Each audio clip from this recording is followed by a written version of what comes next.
Yeah, welcome back to the channel, everyone. As you've read the thumbnail, today's topic is going to be about dry docking. So, let me start with one of the oral reports wherein the surveyor has framed a question, and then we'll take it from there. Say, for example, this is the orals is for Master Unlimited. At the same time, the same question can be framed for Chief Officers as well. So, see how the question is framed. Here, you are arriving next port. Sorry, here. This is for masters. You are back sailing. You have a new chief officer with no dry docking experience on board, and you have received instructions from the office that the vessel will be going for 5 yearly dry docking in the 3 months' time. So, what would you tell your chief officer to prepare? So, this is one of the questions, guys, that the surveyor has thrown in. At the same time, this question can be rephrased like you are the chief officer on board and you are first time on board and you need to prepare for the dry docking. So, how would you prepare your ship for the dry dock? This question can be framed in both the ways. So, let me get you there, guys. As you can see, this is a placard that I have made. Dry docking preparations and the most favorite points, what they're looking for. Forget about this part, I'll come to this at the end. What is force P and what is loss of GM. So, let us start with the preparations to be done on board. So basically, again, guys, this question you need to answer in different stages. First of all, what preparations would you do on board, during the sailing, and then once you are at the dry dock, and then once you are inside the dry dock. So let us start with the preparations that you do on board. First and foremost, the master. The master has to get this vital information like where is the dry dock, I mean in which country, what is the duration, what facilities is the shore going to provide to us, what is the expected trim that they want the vessel to come in, what would be the security access minimum to the vessel, what is the freshwater status over there, how would they provide fresh water to the vessel, electrical connections, what would be the sewage plan, if at all the vessel has to pump in ballast when they are departing, what would be the ballast arrangement, and what surveys would be carried out when the vessel is in the dock. So this is what the information master gathers, and then finally he calls up a management team meeting and designates the job.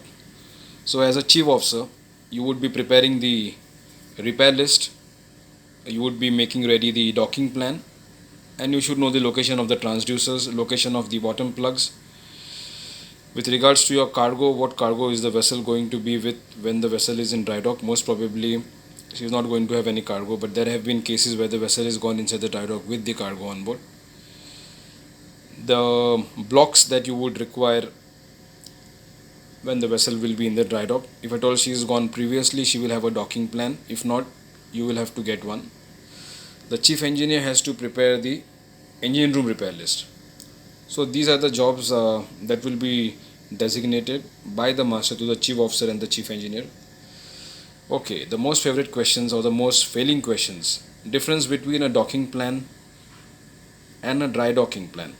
What is the difference? And also the surveyor might throw you a question, would you go down by head when you are entering the dry dock? So I'll answer this at the end, guys. Let us continue.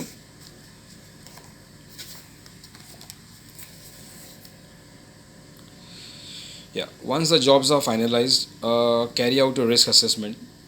Discuss the findings of the risk assessment with all the crew members in a safety meeting.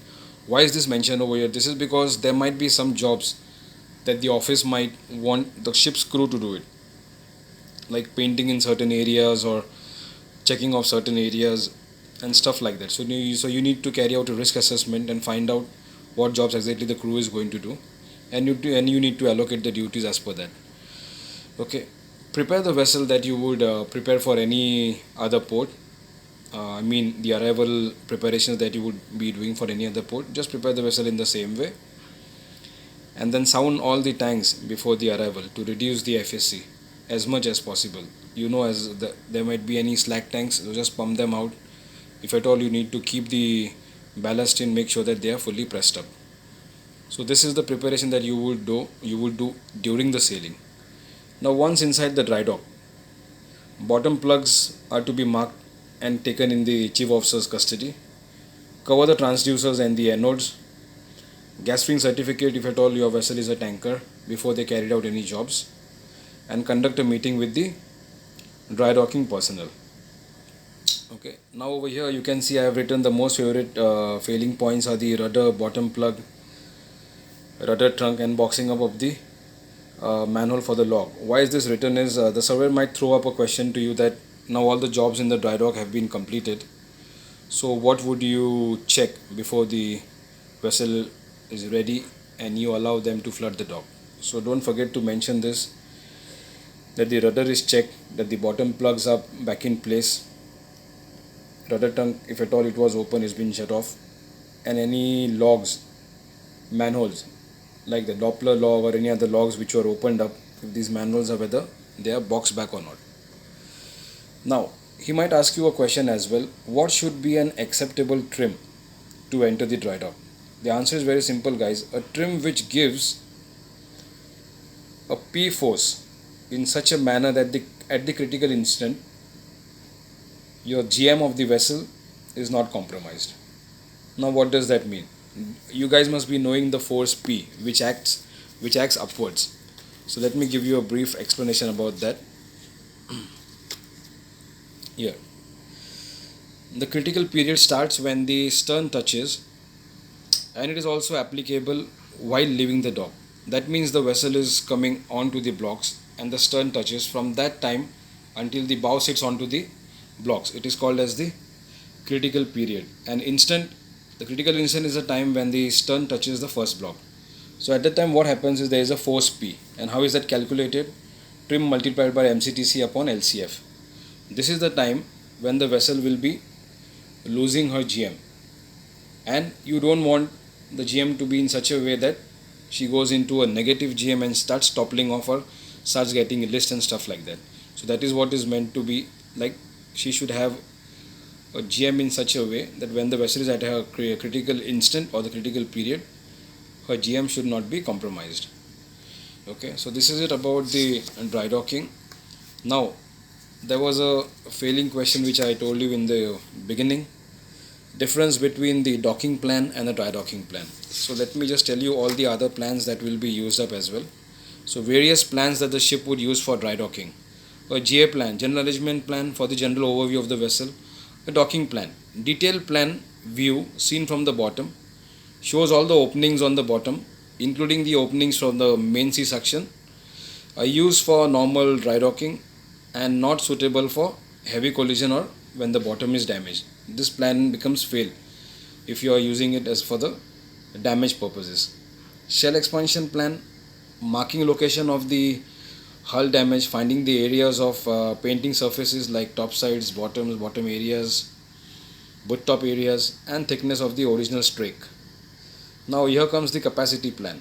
Okay, displacement of the ship for a given draft, that means for a mean draft, to decide upon a total number of blocks. Okay, volume of the compartments is given, location of the center of volume of the compartments is given, and additionally the midship section, structural repairs, and detailed location plan. If you need that, you will be using the midship section plan. Okay, now what is a dry docking plan? A document that is prepared for every ship during its preliminary design phase, which includes all the information required to bring a ship to a dry dock. This is all that you find in a docking plan. So guys, I mentioned about the docking plan as well as